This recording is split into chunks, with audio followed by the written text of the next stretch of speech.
gotta come back with me. Where? Back to the future. All right, Doc, what's going on, huh?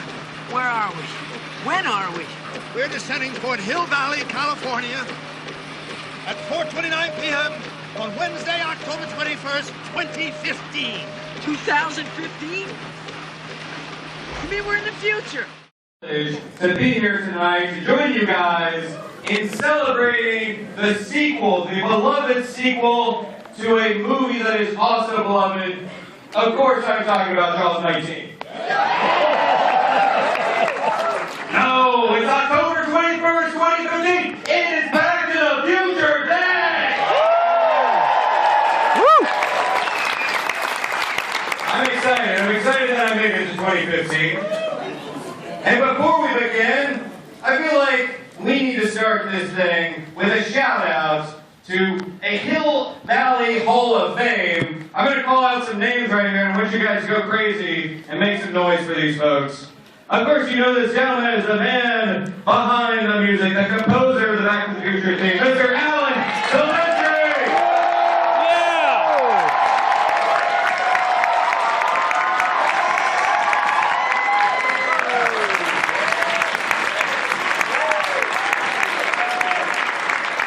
And you know her as Jennifer from Back to the Future. Please give it up for Ms. Gloria!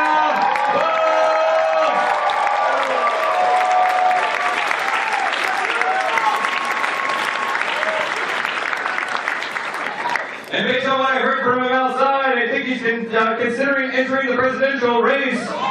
You know him as Mayor Goldie Wilson. Please give it Yeah!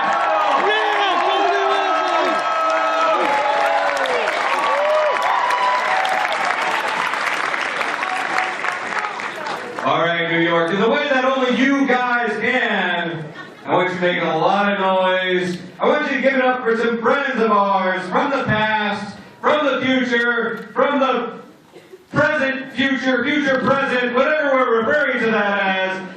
Make some noise. He is the gentleman. He is the co-creator, the co-writer, the producer of Back to the Future. Please show your appreciation for Mr. Bob Harris.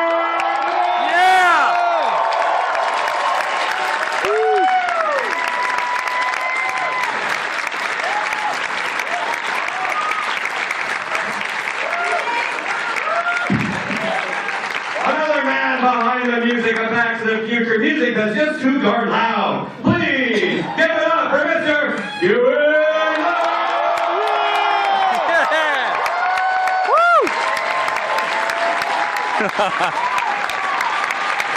Yeah! She is the future Mrs. McFly that redefined mommy issues. She portrays Lorraine Baines McFly. Please give it up for Ms. Leah Cochran.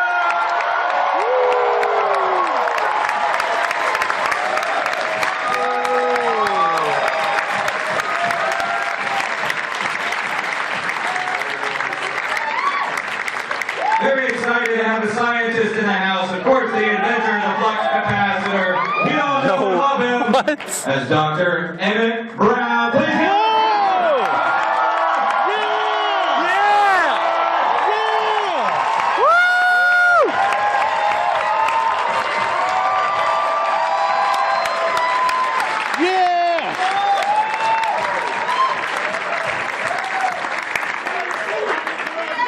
I want you guys to cheer and make enough noise so that they hear you all the way back to 1885. Our hero, you know him as Marty Coca-Cola Chicken McFly.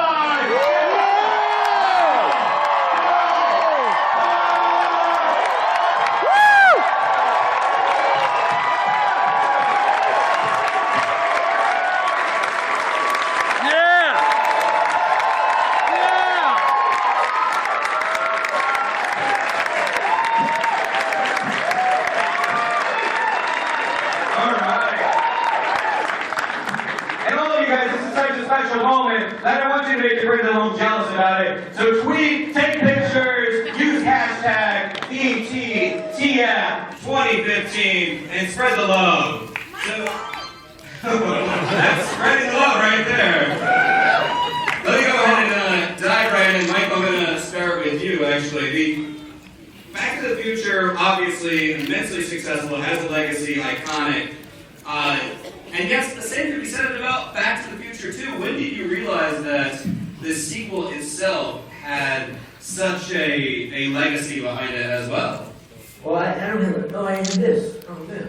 My hands free. They didn't trust me with the microphone.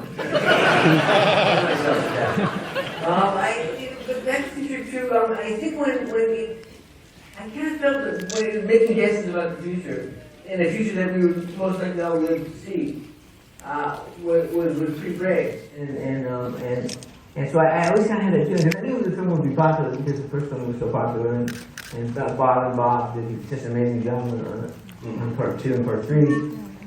So I knew that it would resonate with people, and I kind of guessed that they'd be comparing notes in 15 years, but we'd be sitting here doing what we're doing now.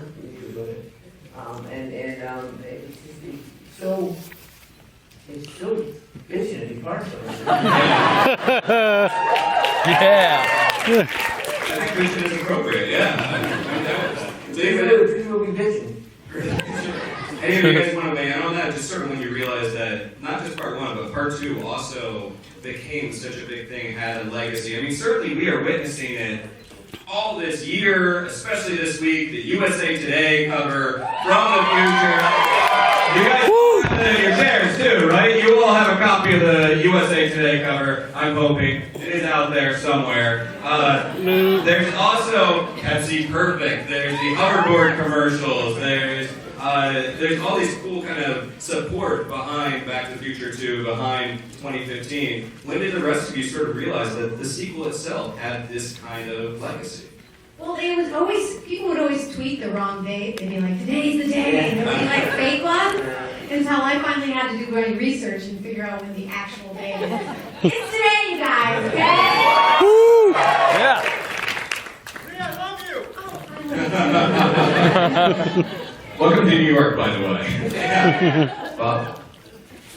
When Back to the Future Part 2 was released at Thanksgiving 1989, and to drum up interest in it, the first movie was run on NBC about a week or two before the release date. So we thought, okay, everybody will watch the movie for free on TV, and then we'll go and pay. And we had a host, Leslie Nielsen, did a thing where it was Back to the Future Night with Leslie Nielsen. And in between, at commercial breaks, we'd show little clips from part 2. Well, one of the clips was the hoverboard. And before the movie even came out, we got our first letter from a kid who wanted a hoverboard. And that's where I said, oh no. We got letters, hoverboard letters. I mean, that was the most, those are the most amazing things. The best letter that we ever got was, Zemeckis had done this, he'd done this interview, very straight face. He said, oh yeah, hoverboards are real, they work on magnetic energy, they've been around for years, but the parents groups won't let the toy manufacturers put them on the market. That started an urban legend before anybody even knew what urban legends were. Creation of a futuristic device that demanded very special attention. I need to borrow your hoverboard. A hoverboard is a board that hovers on magnetic energy, and it works just like a skateboard, except it doesn't have any wheels, and you don't have to have any pavement to hover on. And they've been around for years. It's just that parents groups have not let the toy manufacturers make them, and we got our hands on some, and we put them in the movie. So we got a letter from this kid, and he gave all the reasons that he wanted to have a hoverboard, we should send him one. And then he writes a note at the bottom. Kid's name was Jeff Allen. My son, Jeff Allen, has my permission to own a hoverboard. Michael, Chris, Leah, first off, Michael, I have to say, when we saw your daughter in Back to the Future 2, it made me a little uncomfortable because you made a very lovely woman. Mom? Mom, is that you? And that was cool. Chris, how about you? I mean, there's 85, there's 55. Which version of Doc Brown did you enjoy sort of embodying the most? You talked already? Yeah. Back to the Future 3.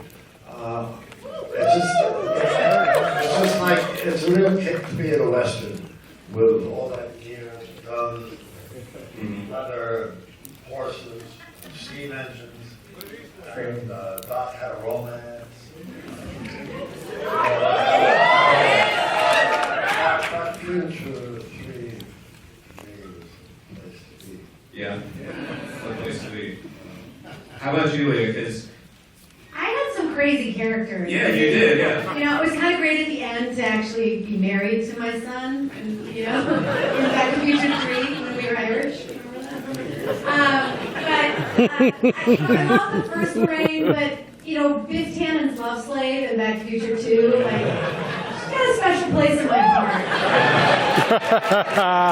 I wish I had these things.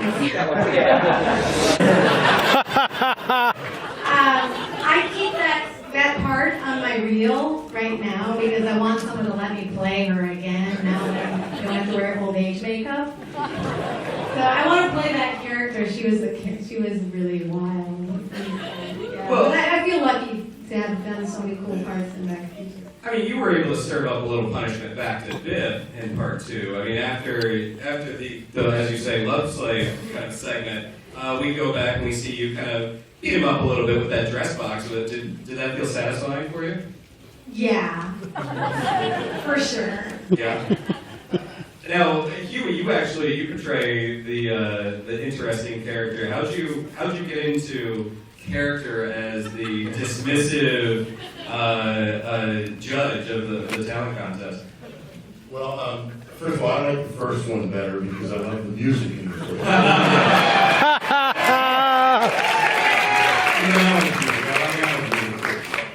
Let's see.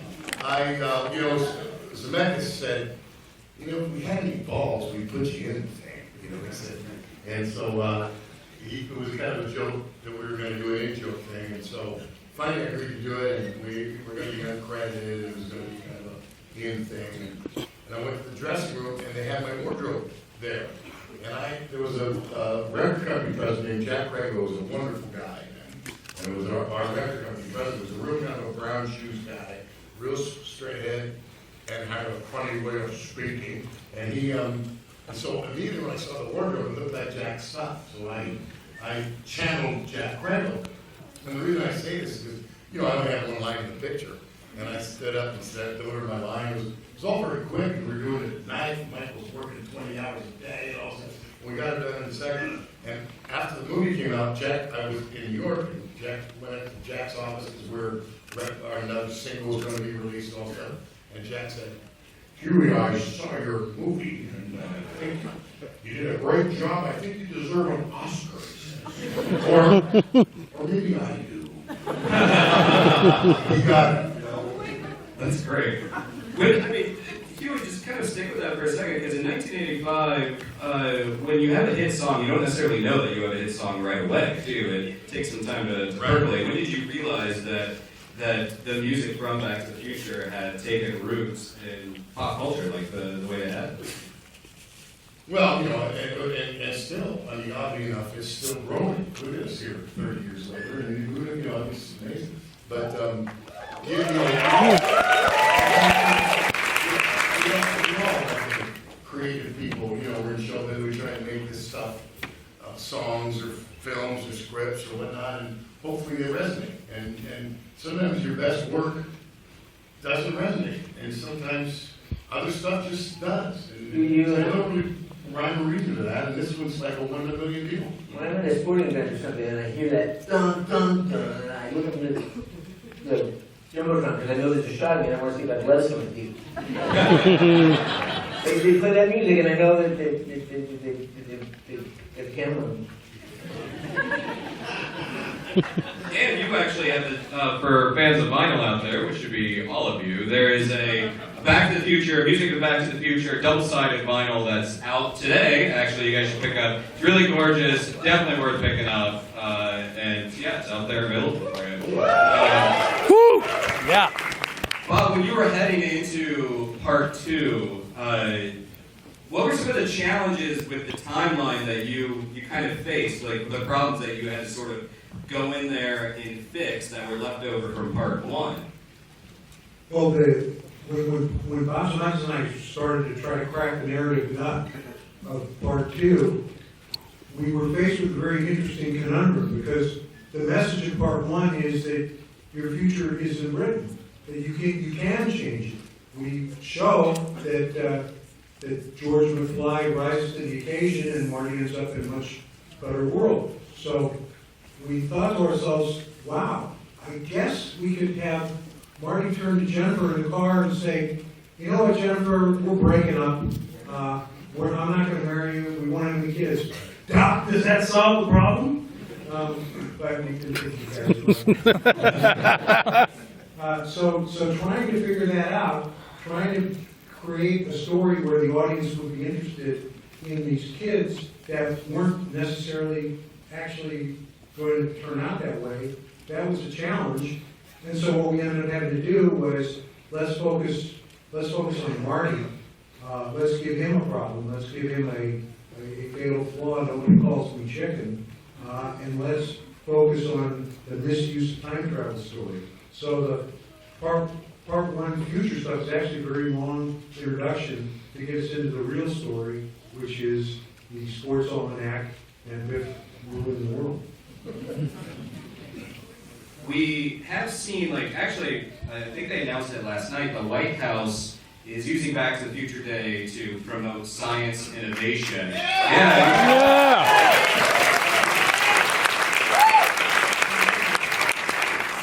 Is that something, I want to hear from all of you on this, is this something that you've actually experienced in your interactions with fans, that part 2, that all the films have sort of inspired people to take an interest in science, become scientists, become their own version of Doc Brown, hair included perhaps, I don't know, but is that something you guys have actually experienced with the fans?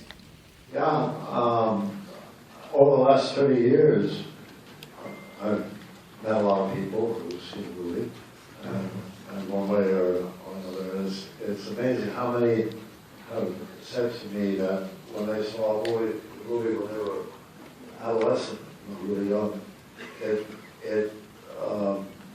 solved the problem of a career choice.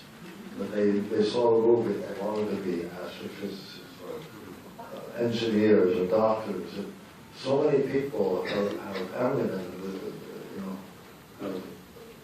that profoundly affected by the film at some point and made life choices based on what they came to realize by watching the film. It's amazing. Yeah. Is there anything else? I've had that experience too, and plus some people say I decided to be a scientist, I decided to go into technology. Some people say I want to be a musician because I want to be like Marty McFly and play Johnny B. Good. Some people said to me, you maybe want to become a writer because the script was written very well. And thankfully, the one thing that no one's ever come up to me and said, you know what, seeing Joey behind those bars made me want to be a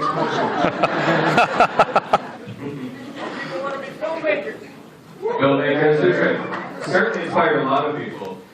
And actually, I think on the current DVD and Blu-ray that's available today, which you guys should definitely check out, there's a fun short, the Doc Brown Saves the Future, I believe the title is. And we actually get to see Christopher Lloyd inhabit Doc Brown once again. And in that, he talks about some of the artifacts from the future. I know you guys have been asked all week long about things you would want from the future, but I'm curious, is there any item from Back to the Future 2 from 2015 that you want no part of, that you do not want to be introduced in modern society? Michael? Let me think, it would probably be the hoverboard. No hoverboard? No, that Truman.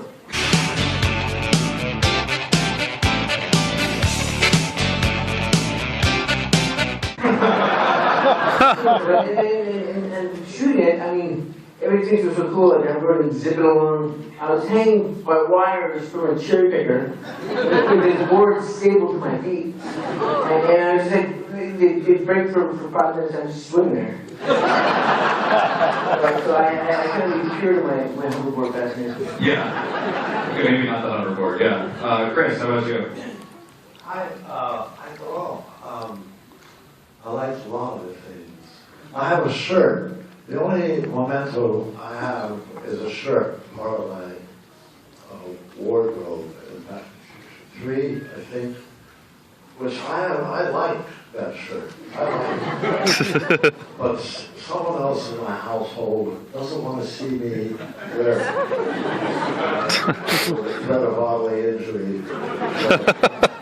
So it remains in the closet. So in my closet. And someday I'll break loose and say,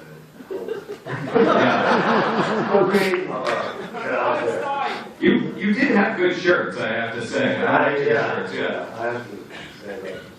Yeah. I recently did hoverboard too. Someone made me have fake hoverboard, and I was thinking of how hard it was. It's just so hard. It's like doing crunches. Like the fake hoverboard was really painful, and so I wouldn't want that to happen. But the flying car thing seemed like a disaster, so I didn't ever think that was going to take on. Yeah. No pun intended. The flying car thing is really something to avoid. Yeah. Especially if you're driving in Jersey. Yeah. Sorry. Yui, how about you? Anything from the 2015 of the film that you would want no part of, you don't want to be introduced in modern society? Smartphones. The world will be a better place. We have a communication problem in this country. We can't stop.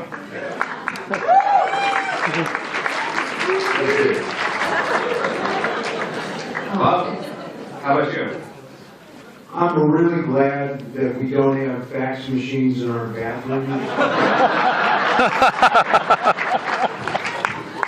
I'd say that's a pretty good thing. And we're running out of time, but just down the line, any predictions? I mean, we've gone these 30-year spans. Any predictions for 2045 that you either want, that you're afraid of, anything like that? I imagine we're all going to be here. Another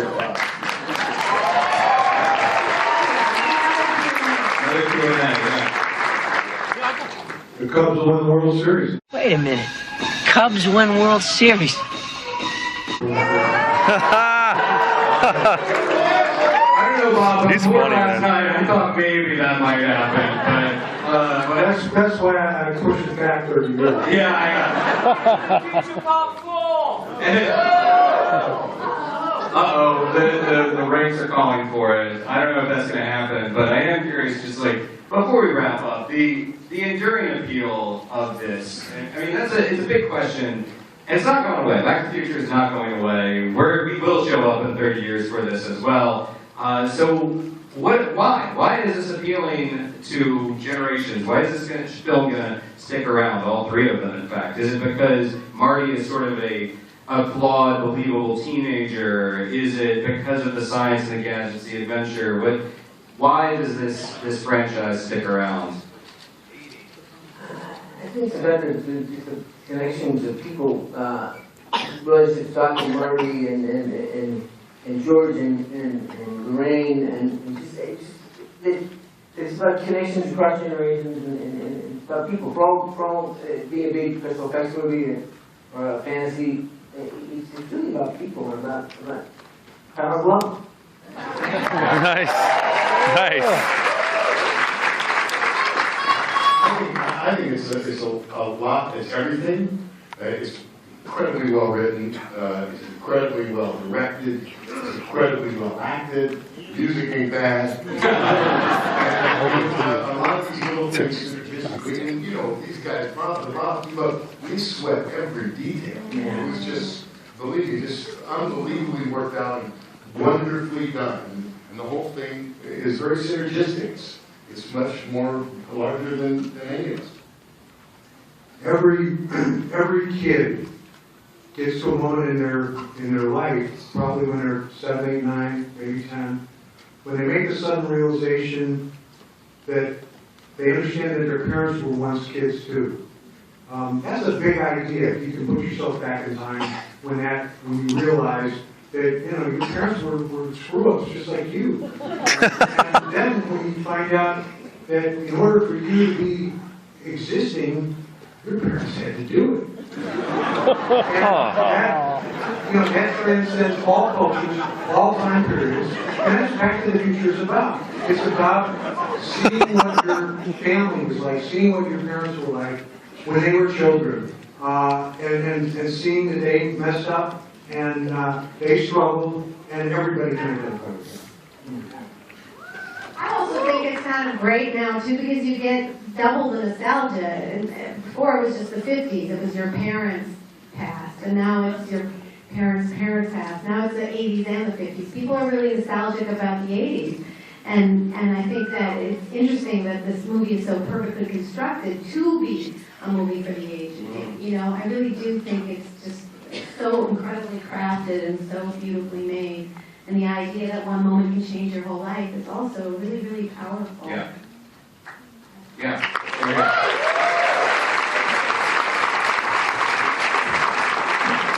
Chris, did you have any final thoughts on that? Well, let's see.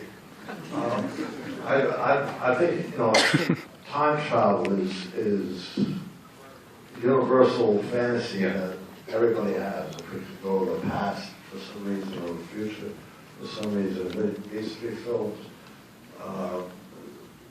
present time travel in such a deliciously entertaining way that you just can't get away from it. Along with all the other aspects of the mentioned time travel, just maybe we'll have that in 45. He's the man to make it happen, let's face it. So, on that note, we're not getting away from time travel because you guys are going to actually watch Back to the Future Part 2. And also remember, new DVD and Blu-ray is out there as of today. Go pick it up. And please, New York, you have been awesome. Show